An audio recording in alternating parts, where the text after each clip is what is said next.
Michael didn't know why he came back. Maybe it was the little girl's voice. Maybe it was the look in Ava's eyes. Or maybe it was because, for the first time in years, he felt needed. Not as a CEO, not as a name in the papers, but as a person, and he couldn't ignore that feeling anymore. That morning he stood again outside the motel, holding a coffee in one hand and a small envelope in the other. He didn't plan to stay long. He just wanted to check they were okay. But when the door opened, Laura smiled so brightly that it caught him off guard. "You came back," she shouted. Her joy wasn't fake. It was loud and real and full of light. Ava stood behind her, more calm this time. She didn't smile, but she didn't close the door either. She stepped aside to let him in. Michael sat down on the small chair near the window. The air smelled like soap and warm breakfast. Laura ran to the bed and showed him the new drawing she had made. "It's you and me and Mommy," she said proudly. "And there's a sun, because now it's not all cold anymore." Michael felt something heavy in his chest. It wasn't pain, it was something else. Something softer. He handed Ava the envelope. "What's this?" she asked. "A place," he said. "Just a small apartment I own outside the city. It's empty. I pay the bills. It's clean, safe. You could stay there." Ava's face changed instantly. She handed the envelope back. "No," she said quickly. "We're not some project you can fix. I'm not a case. I work, I survive. We're not your charity." "I know," Michael said calmly. "That's not what this is." "Then what is it?" He looked at her, and for the first time, his words came slow, unsure. "I've built buildings, companies, teams, but I've never built a life. Not really. I don't know why I stopped that night. I never do things without reason. But something about her, about you, I couldn't walk away." Ava didn't speak. The silence grew heavy. Michael stood. "I'll leave the envelope here. You don't have to use it, but the door will be open, that's all." He turned to go. But before he reached the door, a tiny hand reached out and held his. It was Laura. "Will you still visit us? If we go?" she asked. Michael looked down. Her small fingers were wrapped around two of his. "If you want me to," he said. She nodded. "Yes. Because you're warm like cocoa, and you listen." That was all she said. Michael walked out, but his heart stayed behind. 3 days later, the apartment door opened. Ava stood in the doorway, holding a small bag, and Laura by the hand. She didn't knock. She just walked in. The space was small. One bedroom, a clean kitchen, sunlight coming in through wide windows. It wasn't fancy, but it felt like a beginning. A real one. Ava unpacked slowly. She didn't cry. She didn't smile either. But her hands were steady. Her daughter ran to the small bed and jumped on it with joy. Michael arrived later that evening. He knocked gently. When Ava opened the door, she didn't say anything. She just moved aside again. He stepped in, holding dinner in his hands. A box of fresh soup, bread rolls, and a paper bag with soft cookies. Laura clapped when she saw the cookies. They all ate together. It became a pattern. He visited once a day. Sometimes he brought groceries. Sometimes just a small book or a new set of socks. Sometimes he didn't bring anything, just himself. But he always came back. Ava started to relax, slowly, quietly. She applied for a job again, at a bakery this time. The owner was kind and needed help. Laura started drawing more, smiling more, sleeping better. Michael began changing too. He spent less time in meetings, more time in the small kitchen helping Ava wash dishes. He wore fewer suits, laughed more, and started calling the apartment home without meaning to. Weeks turned into months, and one night, while walking home with Michael beside her, Ava looked up at the stars and whispered, "Maybe miracles are just people who stay." He looked at her. "Maybe they are." Laura ran ahead, laughing in the cold air that no longer felt so bitter. Michael and Ava walked behind her. No papers were signed, no promises were made, but something stronger than all of that had already happened. A stranger had sat on a bench in the snow beside a lonely child, And in doing so, he had saved 3 lives, including his own. The morning air in Milbrook was cold, but no one seemed to care. People had started arriving before sunrise. Some brought folding chairs, others held hot tea to stay warm. There were old men in flat caps, mothers with babies, and schoolchildren, waving paper flags. Everyone stood shoulder to shoulder behind the metal barriers that lined the main street. There was only one reason they had all gathered here. Prince William and Princess Kate were coming, and not just passing through. They were going to stop. They were going to meet the people. Margaret Thompson had waited longer than anyone else. She was 72 years old and had lived in Milbrook her whole life. She stood near the front, close to the barrier, holding something very special in her hands. It was a faded Union Jack flag, the same flag she had waved at the Queen's Silver Jubilee in 1977. She had kept it folded in a drawer for nearly 4 decades. When she heard the royal couple would visit Milbrook, she knew right away she would bring it. She had also written letters, many letters. At night, when she couldn't sleep, she would sit in her kitchen and write about her town, about the children who had died in the tragic school fire years ago, and about how the community still carried that pain. She never expected anyone to read those letters, but writing them helped. It gave her hope. Today, that hope felt real. Her heart was beating fast, too fast. She gripped the cold metal barrier to steady herself. She had seen the royal family on TV all her life, but this was different. They were actually coming here, to her town, to her. Just a few feet down from Margaret, Sarah Mitchell stood with her daughter Emma. Sarah held a bouquet of fresh flowers, tied with a simple ribbon. In Emma's small hands was a handmade card decorated with glitter, stickers, and wobbly handwriting. Emma had worked on it all week. She had drawn hearts and carefully written, "Welcome to Milbrook," and "Thank you for caring about us." Sarah ran the flower shop in town. She had picked the best roses and irises she could find. Nothing too flashy, just elegant and warm, like the princess herself. "Mommy, will she really talk to us?" Emma asked, her big eyes full of wonder. "I don't know, sweetheart," Sarah said softly. "But even if she doesn't, we'll still be lucky to see her." Emma nodded and looked at her card again, making sure it wasn't too bent. Then from the far end of the street came a low sound, a rumble. It grew louder. People stood on tiptoe. Phones were raised. Some children waved their flags faster. The black Range Rovers appeared like shadows rolling over the pavement. Police motorcycles rode ahead, their lights flashing. The sound of engines filled the air. Margaret felt her breath catch. This was it. The convoy slowed down. The lead car stopped. Doors opened, and royal security stepped out first. They wore dark suits and earpieces and looked calm but alert. Their eyes moved quickly across the crowd. The middle car was still closed. Everyone stared, waiting. Then finally, the door opened. Prince William stepped out. He was taller than people expected. He wore a dark navy suit and a black tie. He looked serious but kind. There was something calm in the way he stood. Something steady. Margaret felt tears fill her eyes. This was Princess Diana's son, the same boy who had walked behind her coffin all those years ago. Now he was grown, a husband, a father, and a future king. But it was the next moment that made the whole crowd gasp. Princess Kate stepped out of the car behind him. She moved with grace, quiet, calm, and beautiful. She wore a deep purple coat dress that shimmered in the morning light. Her hair was neatly pulled back and her eyes searched the crowd with real care. She did not wave like someone used to being famous. She looked at people, saw them. Margaret could barely breathe. Just a few steps ahead, Kate stopped to speak to a young mother holding a baby. She touched the baby's hand gently, and the mother broke down crying, not out of sadness, but joy.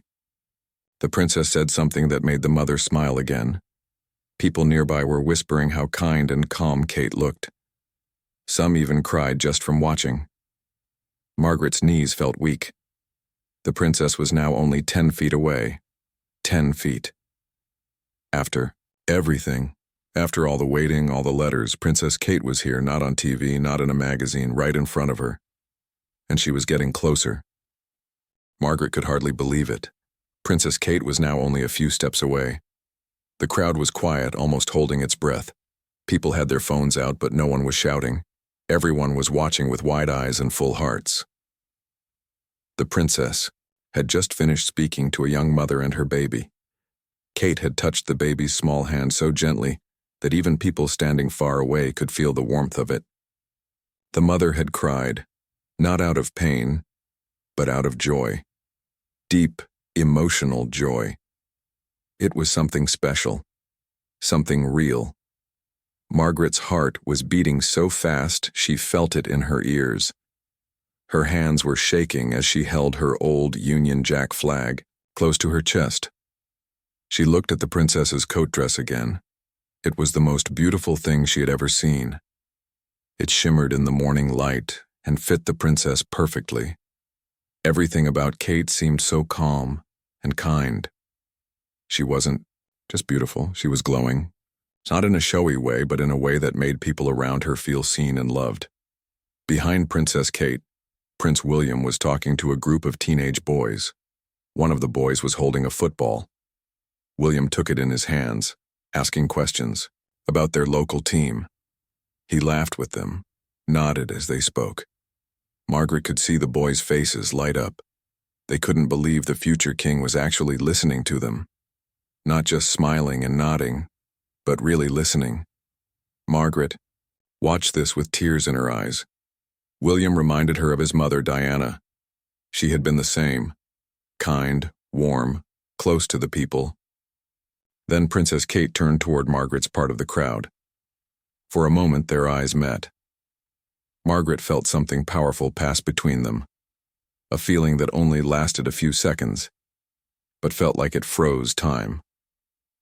There was something in Kate's eyes, understanding, compassion, light. Margaret felt her knees go weak. The princess walked closer, stopping right in front of her. "Hello," Kate said, her voice soft and warm. Margaret opened her mouth to speak, but no sound came out. She was too overwhelmed. She simply lifted her old flag, hoping the princess would understand. Kate looked at the faded fabric and smiled. "What a lovely flag," she said gently, reaching out and touching the worn cloth. "How long have you had it?" Margaret found, her voice though it cracked with emotion. 37 years, she whispered. "I got it for the Queen's Silver Jubilee in 1977. Kate's smile grew tender. "That makes it very special indeed. Thank you for keeping it safe all these years, and for bringing it today." Tears ran down Margaret's cheeks. She hadn't cried this hard since her husband passed away. But these were not sad tears. They were tears of joy, of gratitude, of something she had never felt before. "I wrote to you," Margaret said suddenly, her words tumbling out before she could stop them. "I wrote letters about our town, about the children we lost in the fire. I didn't think anyone read them." Kate's face became more serious, more emotional. "We read every single one of your letters," she said softly. "That's why we're here. That's why we came, to be with you." Margaret felt her legs give way slightly. She grabbed the barrier for support. Her letters, written late, at night, full of sorrow and love, had been read, not just by someone in an office, but by Kate, the princess, the future queen. "The children," Margaret whispered. "They were such good children. They didn't deserve what happened." Kate nodded slowly. Her eyes were now full of tears. "I know," she said. "We know. That's part of why we're here, to honor them, and to help this town heal." Margaret could not stop crying. But for the first time in years, her tears felt like release, like someone had finally seen the pain the town had carried for so long. And it wasn't just anyone. It was Princess Kate, standing right in front of her, holding her old flag, speaking kind words that reached deep into her soul. Just a short, Distance away, Sarah Mitchell had seen the whole exchange. She stood frozen, her heart full. Watching the princess speak to Margaret made her understand something deeper. This visit wasn't just about photos and handshakes. It was something, much more. It was real. Sarah looked down at her daughter Emma, who was still holding the handmade card. Emma looked up with wide, hopeful eyes. "Is it our turn now, Mommy?" she whispered. Sarah couldn't find her voice. She simply nodded, wiping a tear from her cheek, because Princess Kate was turning and she was walking toward them. The sound of the crowd gently followed the royal couple as they moved down High Street. People continued reaching out with flowers, letters, and trembling hands. But something had changed. It was not just excitement anymore. It was emotion, deep, warm, and unforgettable. Margaret Thompson still stood by the barrier, watching everything with tear-filled eyes. She held her old flag tightly, her hands still shaking from her moment with Princess Kate. She didn't speak. She didn't need to. Her heart was too full. For Margaret, the world had changed in just a few minutes. The same street she had walked on for 70 years now felt new. She had been seen. Her pain had been heard. Her letters had reached the heart of royalty, and that simple truth gave her something she hadn't felt in a long time: peace. The crowd's quiet became full of whispers and soft weeping as Prince William came closer again. He continued speaking with young boys, elderly veterans, and families who had waited hours to catch a glimpse. Every person he spoke to felt important, not rushed. There were no empty smiles. William's kindness showed in how he listened. His gentle voice, his calm presence, it reminded many of his mother, Princess Diana, and yet he was his own man, strong, steady, full of quiet dignity. As he paused beside a group of schoolchildren, one boy reached out with a football. "Your Highness, will you sign this?" William chuckled softly and took the ball. "What team do you play for?" he asked. "Milbrook Juniors," the boys shouted proudly. William smiled. "You've got to work hard, boys, and more importantly, play fair." They all nodded quickly, their faces shining with joy. One of the boys looked like he might faint from happiness. Just a few feet away, Princess Kate was still talking to townspeople. She was taking her time with every person, every smile, every child. She asked about their lives, their families, their dreams. Her coat dress still sparkled in the morning light, but it wasn't her clothes people remembered.